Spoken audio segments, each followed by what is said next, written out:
In recreating ancient Egypt, Assassin's Creed Origins doesn't just give players a city or three to explore with some countryside in between. It's building an entire seamless country you can travel freely across. This is the biggest world ever created for an Assassin's Creed game, and it's packed with dynamic things to discover and pursue. You know, when we started by saying let's do ancient Egypt, it was going to be a country. Ancient Egypt meant many things for us. It meant, yes, cities, but also all the wilderness areas, and we wanted to show the diversity of this wilderness and something that people, as they play the game and get into hours and hours of it, they're constantly seeing new stuff from the world, from the environment.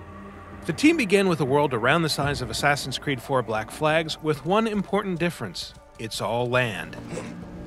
Well, it's mostly land. No matter where you are, there's a density to the landscape that creates a feeling that there's always some area you haven't explored, something you haven't uncovered. In terms of the granularity of the details, the experiences that you can have, the things you can run into, the NPCs, the animals, the fauna, it's much, much more dense. So this is definitely, in terms of content, the biggest world we've ever built. We wanted the exploration of the world to really be jaw-dropping. We wanted people to be lost in this world for hours and hours, so the game is quite huge. The world is massive. Egypt, even in the game setting of 49 BCE, was never an undifferentiated landscape of deserts, pyramids, and snazzy headgear. It was huge and cosmopolitan, a hub of trade, agriculture, and craftsmanship. From Alexandria to Memphis, Egypt was a place of geographical contrast and cultural diversity, and recreating the entire country as a single open world is one of Assassin's Creed Origins' greatest achievements. So if you go into Alexandria, it's a very Greek city, a very big and broad streets. And then you go into Memphis, it's very crowded. And all of this is based on the historical research that we do. So we learned, for instance, that the Memphis is very close to the Nile, and that the course of the Nile changed with centuries, and that it affected how the city was built. And so in return, that affects the way that we create that city, and that is what players will experience. A city filled with water, with caves, with surrounded by the Nile, with boats around, so very, very nice and rich city. So historical research is very important for us. Next to capturing the scale and detail of Egypt, the game's biggest task is to fill its vast spaces with interesting things to see and do. The Egypt of Assassin's Creed Origins is a dynamic place, one where you'll always be able to find wildlife to hunt, a secret to uncover, a bandit gang to raid, or a quest to pursue. In fact, you'll need to discover the game's quests on your own, and there are multiple ways to do it. A vital contact might direct you to someone who wants you to check on a friend in danger, for example, or you might just stumble onto that friend while exploring and get pulled into a new adventure. You can even leave a quest at any time, pursue other tasks, and then pick up again from where you left off. There's tombs and temples to explore, there's puzzles in the world, you know, left by the ancient people. There's a lot of really cool activities to do in the world. There's a huge density there. Assassin's Creed Origins is set during the reign of Cleopatra, an extremely tumultuous and pivotal era for Egypt, and one that fits in well with the series' preference for periods of conflict, upheaval, and massive societal change. The game takes place during her ascension to the throne.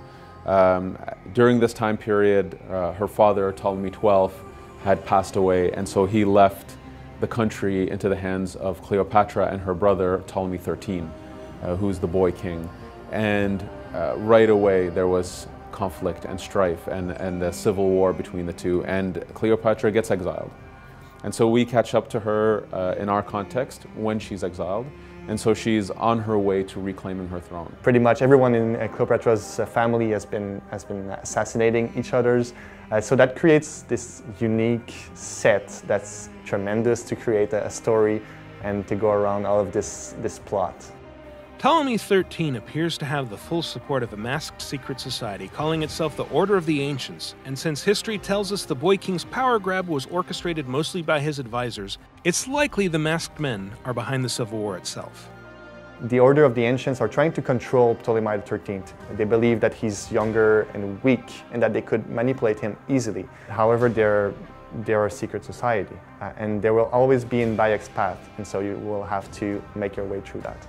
In any case, Cleopatra would soon have a powerful ally of her own. And at this point, we have Caesar, who shows up at some point chasing after another Roman, Pompey. Pompey came to Egypt in order to be protected, thinking that they had an alliance. But Ptolemy, knowing that Caesar was coming, he decides to assassinate Pompey as a gift to Caesar, which only infuriates Caesar, saying that he was my enemy, but he was also Roman. You cannot kill a Roman like that. And so this pushes him to ally with Cleopatra. And so we get to meet these key central figures. So Caesar being, this legendary tactician, I think one of the most epic historical figures that we can possibly have in the Assassin's Creed series. We wanted our players to experience it sort of as if, for Bayek, these are also at some point gods. Cleopatra, Ptolemy, they're considered to be gods in this world. And as he meets them and he's almost, in awe of who they are, as soon as he meets them and he realizes these are human beings with their own flaws and weaknesses and strengths, and he connects with some, doesn't connect with others. And this is, we want it to be a reflection of how, hopefully our players can also envision these kind of people. Have them boiled to death inside a bronze bull. Goddess, no. They were coerced. Bayek's quest isn't just about exploring ancient Egypt or defying the Ptolemies, or even fighting the masked agents of the Order of the Ancients. It's about finding a new place in a world whose changing traditions have made him obsolete, and it's a quest that will lead, eventually, to the founding of what we now know as the Assassin Brotherhood. From the start, we know that assassins are fictive characters, so it's all right. We acknowledge that this is not a documentary, even if we're based off history, even if history is our playground and we like to play with it.